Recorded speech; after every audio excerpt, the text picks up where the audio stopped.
Okay, so we all do it, right? Look in the mirror each morning. And we look pretty closely. We criticize. We often get stuck on these flaws we think define us. It's like this little voice of doubt just running constantly. A constant loop. Exactly. But here's the big question, the one we want to explore in this deep dive. What if that reflection, that internal story is just wrong? Or at least incomplete? What if the way the world reflects you back, through all those subtle social signals, is totally different? It's a fascinating disconnect. We're often our own worst critics, so that internal criticism can just completely drown out what's actually happening externally. Right. And people don't usually walk up and say, hey, on a scale of 1 to 10, It doesn't work like that. So today, our mission is to become decoders. We're diving into these subtle, psychologically observed cues, 7 specific signs, really that suggest others might find you way more attractive than you think. And just to be clear, this isn't about some impossible beauty standard. No, not at all. It's about understanding that nonverbal social feedback loop that most of us are just, missing. Okay, so where do we start? I think the most immediate sign is simply being noticed. The sheer intensity of observation. If people see you as attractive, you become a focus of attention, often quite intense attention. That brings us straight to sign number 1. You command attention, sometimes maybe even feeling a bit self-conscious about it. Like you walk into a room and you just feel eyes on you. It's not just a quick glance, it's sustained. Yeah, that feeling that people are always looking or noticing what you're doing, where you're going. There's a psychological reason for this, related to the halo effect. Right. Explain that a bit. Well, basically, if we perceive someone as attractive, physically, socially, whatever, we subconsciously start assigning them other positive traits like, oh, they must be smart, confident, trustworthy.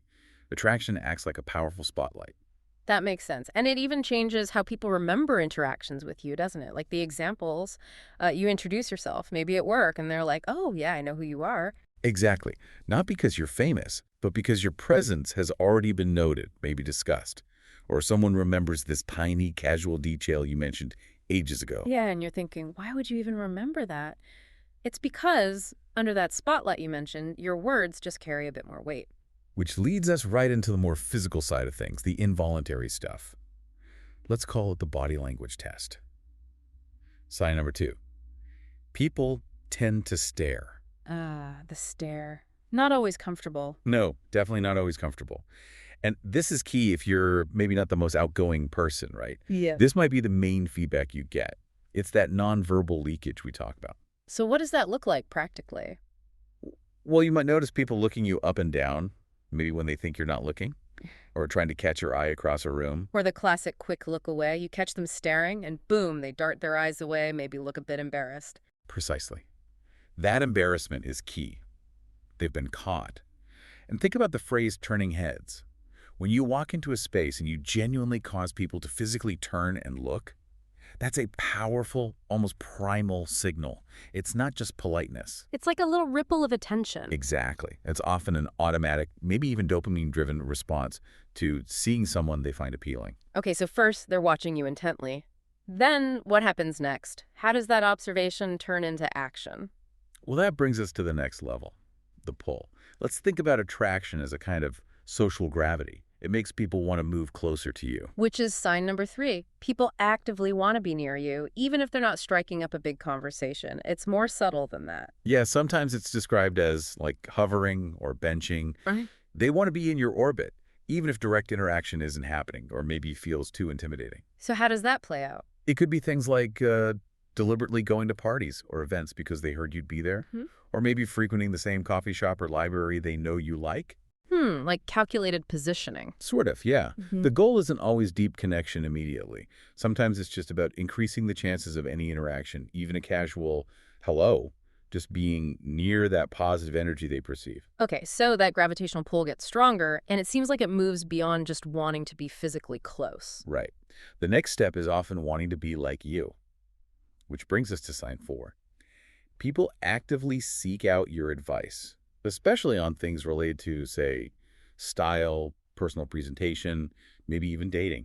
How do we know that's about attraction, though, and not just thinking you have good taste or you're successful? That's a fair question. The key is often the implicit compliment within the request. They're looking at your overall package, how you look, how you carry yourself, your perceived success, and they're basically saying, whatever you're doing is working, and I want some of that. Ah, so they see your way of being as inherently attractive, and they want the blueprint.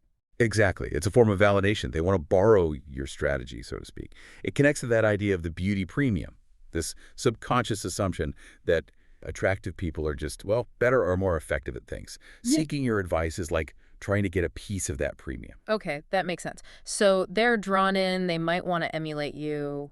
What's next? How do they act once they are around you?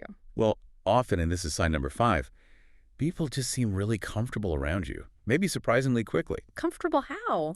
It's subtle, like they feel free to joke around easily, they seem to genuinely want to make you laugh, and maybe they tend towards being a bit more physically familiar, not inappropriately, but Like a light touch on the arm during conversation or leaning under in close? precisely. Even if you don't know them that well, it's often a subconscious way to signal both comfort and, well, interest.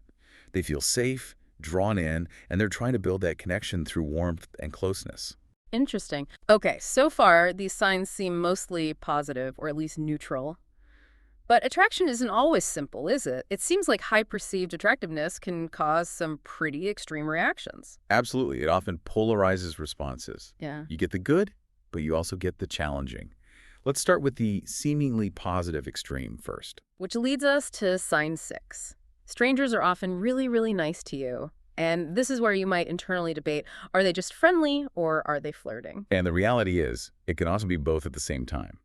We're talking about niceness that goes a bit beyond just basic politeness. Like what kind of things? Strangers acting particularly warmly, maybe smiling the second you make eye contact, going out of their way to chat you up, offering small favors you didn't ask for, helping carry something, letting you go ahead in line for no clear reason. Okay, but isn't it a bit cynical to assume all kindness towards someone attractive is like secretly motivated by attraction? Maybe not cynical, just Yeah. realistic about subconscious motivations.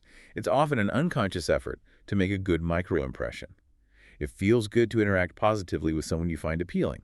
It's a low-stakes way to potentially open a door or just, feel good about the interaction themselves. A low stakes investment. Okay, so that's the positive extreme. What about the flip side? The difficult part you mentioned. Right, the shadow side. This is our 7th and final sign. Some people actively try to tear you down. Oof, that sounds rough. Why would attractiveness cause that? Jealousy, insecurity, feeling threatened. Your perceived desirability or social capital can make others feel less than by comparison. So you might find certain people belittling you, maybe spreading petty rumors, talking behind your back, often for seemingly no reason at all. That sounds incredibly frustrating and unfair. It absolutely is. But the underlying dynamic is revealing. They often act this way because they see you as competition, or they recognize that other people admire you, and that makes them feel insecure. So what does that toxic behavior actually signal about you, the person receiving it?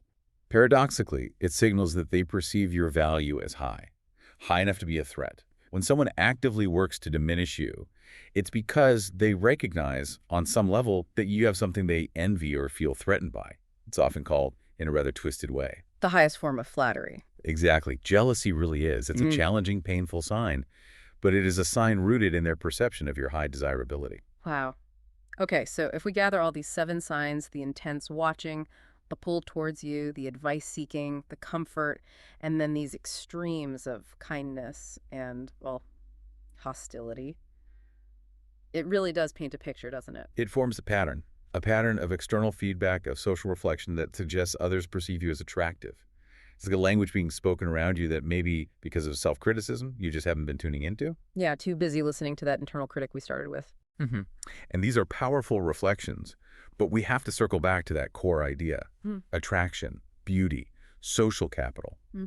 It is subjective. It really is in the eye of the beholder. These signs just suggest that quite a few beholders might be seeing something special. And this is so important for everyone listening. Even if you read through this list and think, nope, none of these really apply to me right now, that absolutely does not mean you aren't attractive. External feedback is just one piece of data.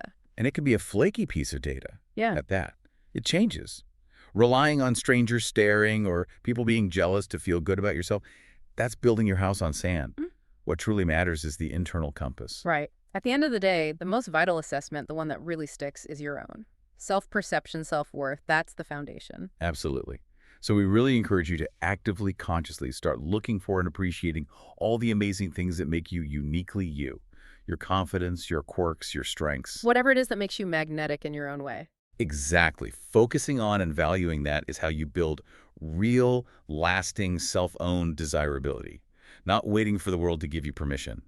So here's the final thought we want to leave you with. If the world might be sending signals that you possess this magnetic appeal, but you consistently fail to see it, what other incredible truths about yourself might you be ignoring right now just because they don't fit the old, tired story you tell yourself about who you are? Find those truths. That's the real deep dive.